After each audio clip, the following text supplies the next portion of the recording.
एक बार मंजुलपुर नामक गांव में दो भाई सुनील और सुधीर रहते थे।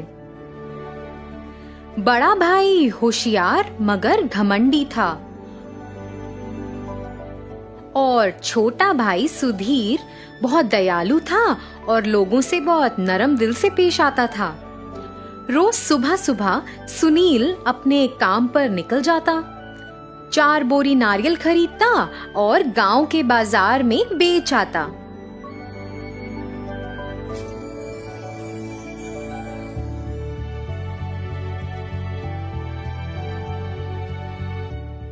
इस तरह वह पैसा कमाता था और अपने परिवार का खर्च उठाता था। लेकिन सुधीर अपने बेटे को तैयार करने और उसे स्कूल भेजने के अलावा कुछ नहीं करता था। घर वापस आने के बाद वह फिर से घर से संबंधित कुछ काम करने के लिए जाता। वह सब कुछ वैसे ही करता जैसे उसकी पत्नी कहती। घर वापस आने के बाद वह दोपहर का खाना खाता और कुछ देर आराम करता था। लेकिन लीला, जो उसकी पत्नी थी, अपने घर के कामों को पूरा करने के बाद सिलाई का काम करती थी और थोड़ा पैसा भी कमाती थी। उस पैसे से वे दोनों अपना जीवन व्यतीत कर रहे थे। इस तरह से सुनील एक नारियल बेचने का व्यवसाय चला रहा था और सुधीर कुछ नहीं कर रहा था। एक दिन सुनील अपने भाई के पास आया और बोला, अरे भाई, आप शादीशुदा हैं, आपके बच्चे भी हैं। कोई काम किए बिना घर बैठने से काम नहीं चलता। ओह हाँ, अब आप तो कुछ जानते ही नहीं, तो क्या करेंगे? आपको पता ही नहीं कि काम कैसे करना है। सुनील सुधीर को सुझाव देने के बजाय हर समय उसे चिढ़ाता था।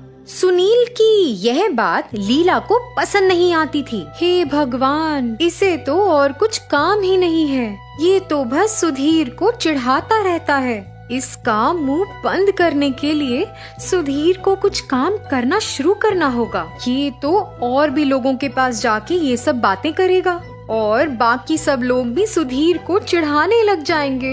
इन सब बातों से परेशान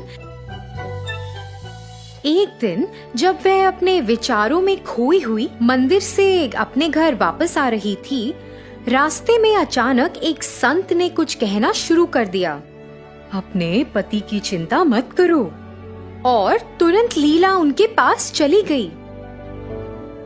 संत ने अपनी शक्तियों का उपयोग किया और उसके हाथों में एक छेद वाला करछुल दिखाई दिया। यह करछुल लो और अपने पति को दे दो, इससे उसकी किस्मत बदल जाएगी। लेकिन जब वह इसे ले रही थी तो उसके मन में एक सवाल आया। स्वामी जी, इस करछुल के साथ मेरे पति क्या कर सकते हैं? बेटी, भाग्य तुम्हें रास्ता दिखाएगा। बस इतना कहकर संत लीला को घर भेज देते हैं। लीला ने यह सोचना बंद नहीं किया कि करछुल उसके पति के लिए कैसे उपयोगी होगा। सुधीर ने अपनी पत्नी के हाथों में करछुल को देखा और उसे लेने और देखने के लिए दौड़ पड़ा। लीला, तुमने क्या खरीदा है? एक करछुल? वाह वाह, बहुत अच्छी बात है। यह करछुल कोई साधारण नहीं है, यह बहुत शक्तिशाली है। यह हमारे भाग्य को बदल सकता है। इसके अलावा यह करछुल तभी काम आएगा जब इसका उपयोग आप खुद करेंगे। तभी ये हमारे जीवन को आगे बढ़ने के लिए मदद करेगा। हमारे गांव के संत ने यह बात स्वयं मुझे बताई है। अच्छा, तो इसका मतलब है कि करछुल एक जादुई चीज है। उन्होंने मुझे ये तो नहीं बताया कि वह जादुई है या नहीं, लेकिन ये कैसे उपयोगी बनेगा यह हमारे पर निर्भर है। ठीक है, चलो एक काम करते हैं। चलो इस करछुल को किसी तरीके से आजमाते हैं ताकि पता चल सके। हाँ, ये ठीक है, अच्छा विचार है, चलो करते हैं। तो इस तरह से सुधीर करछुल को पकड़ता है। लीला विभिन्न प्रकार के भोजन तैयार करने के लिए हर चीज को कम से कम मात्रा में तैयार रखती थी, जिसे करछुल के साथ परोसा जा सके।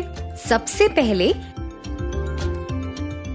उसने समोसे को तलने के लिए गरम तेल में डाला। सुधीर ने समोसे को तलने के लिए करछुल का इस्तेमाल किया और उसे तेल से बाहर निकाला, लेकिन कुछ भी नहीं हुआ। उन्होंने मिर्च उठाई और तेल में डालकर उसे तलने दिया। इस बार भी सब कुछ वैसा ही था, हमेशा की तरह। तीसरी बार जब वह जलेबी बना रहे थे और तलने के लिए उन्होंने करछुल का इस्तेमाल किया। हालांकि शुरू में तो बस 4 ही जलेबी थी, लेकिन अचानक सैकड़ों जलेबियां तेल से बाहर निकलना शुरू हो गईं। सुधीर और लीला दोनों इसे देखकर आश्चर्यचकित हो गए और उन्हें तब उस करछुल की शक्ति का एहसास हुआ।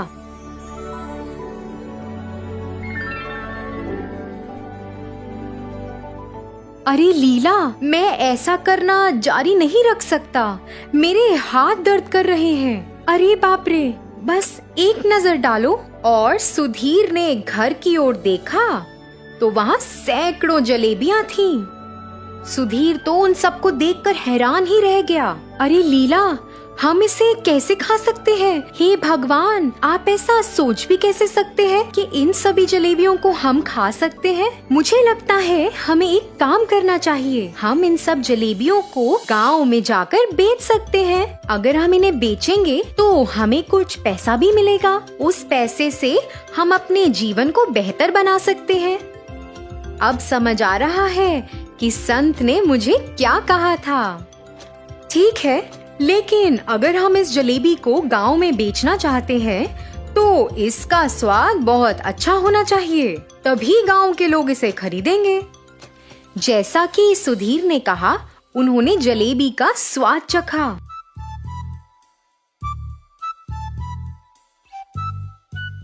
उन्होंने तुरंत तय किया और पहिया गाड़ी में गर्म जलेबी की व्यवस्था की और उन्हें बेचने के लिए गांव के बाजार में चले गए। जलेबी ले लो, ताजा ताजा गरम गरम जलेबी। इस तरह वे गांव में चले गए। जलेबी की सुगंध ने ग्रामीणों को उनसे जलेबी खरीदने के लिए मजबूर कर दिया।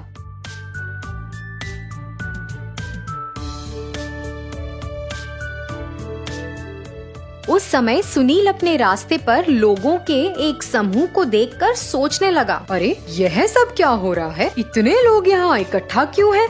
मुझे लगता है कि कुछ तो हो रहा है। वाह वाह, यही सही जगह है मेरे नारियल को बेचने के लिए।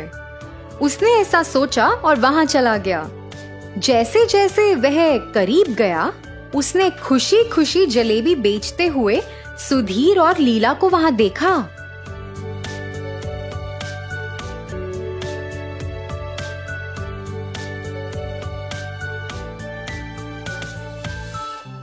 अरे ये लोग कैसे इस जलेबी को बेच पा रहे हैं? वे जलेबी बनाने का खर्चा कैसे उठा रहे हैं? इतनी सारी जलेबियां इन्होंने कैसे बनाई? अरे ये तो संभव नहीं है। ये कुछ तो अजीब है, मुझे जांच करनी चाहिए। जब वह ऐसा सोच रहा था, एक ग्रामीण जो सुनील को पार कर रहा था बोला, अरे सुनील, तुम यहाँ खड़े होकर क्या कर रहे हो? अपने भाई से सीखो। वे तुम्हारी तरह सभी लोगों को बेस्वाद नारियल पानी और इतना महंगा बेचकर धोखा नहीं दे रहा है। वह जलेबी बहुत स्वादिष्ट है और लजीज भी है। ग्रामीणों की टिप्पणियों को सुनकर और अपने भाई सुधीर की सफलता को देखकर सुनील को ईर्ष्या होने लगी। इस तरह अपमानित होने के बाद सुनील सुधीर और लीला का पीछा करने लगा जब तक कि वे घर वापस नहीं आ गए। सुनील खिड़की के पीछे कहीं छिपा हुआ था और अपने भाई और लीला को सुनने लगा। देखो लीला, हमने इतनी कमाई की, क्या आज रात हमारे लिए ये सारे पैसे गिनना संभव है? अरे हाँ, चलिए एक साथ गिनती शुरू करते हैं। तो इस तरह से वे दोनों गिनती पूरी कर लेते हैं और उन्हें ये बात अविश्वसनीय लगती है कि उन्होंने एक दिन में 8,000 रुपए कमाए और वह बहुत खुश थे। लीला, चलो हम इनमें से 6,000 रुपए मेरे भाई सुनील को दे देते हैं, उसकी मदद हो जाएगी। मुझे पता चला कि उसका व्यवसाय घाटे में चल रहा है। यदि हम इससे देकर उसकी मदद करते हैं तो इससे उसे एक अच्छे व्यापारी से अच्छे नारियल प्राप्त करने में मदद मिल सकती है। फिर उसका व्यवसाय अच्छा हो सकता है और उसका परिवार खुशहाल रह सकता है। क्या कहती हो? जी, ये ठीक नहीं है। वो हमेशा आपको टोकता रहता है और आपको बेकार समझता है, और आपने देखा नहीं आपको कैसे चिढ़ाता है वो। आप क्या भूल गए हैं, हम अब पैसा कमाने में सक्षम हैं, इसलिए आप जो चाहते हैं वो कर सकते हैं। और फिर सुनील शुरू से ही सुधीर और लीला को सुन रहा था। उसे अपनी गलती का एहसास हुआ और बिना किसी दूसरे विचार के वह सीधे अपने भाई सुधीर के पास चला गया और उसे गले लगा लिया। उसने अपनी गलतियों के लिए माफी भी मांगी। जैसे कि सुधीर ने सुनील की मदद की, इससे सुनील का जीवन आसान हो गया था और उसने अपना व्यवसाय उचित स्थिति में कर भी लिया था। यहाँ तक कि सुधीर और लीला ने जलेबी बनाना जारी रखा और उन्हें रोजाना गांव में बेचा और पर्याप्त पैसा कमाया। इसी तरह उनका जीवन बहुत सरल हो गया था। तो बच्चों, इस कहानी से हमें क्या सीख मिलती है? एक बुद्धिमान व्यक्ति को अपनी प्रतिभा का दुरुपयोग किसी दूसरे को पीड़ित करने के लिए नहीं करना चाहिए।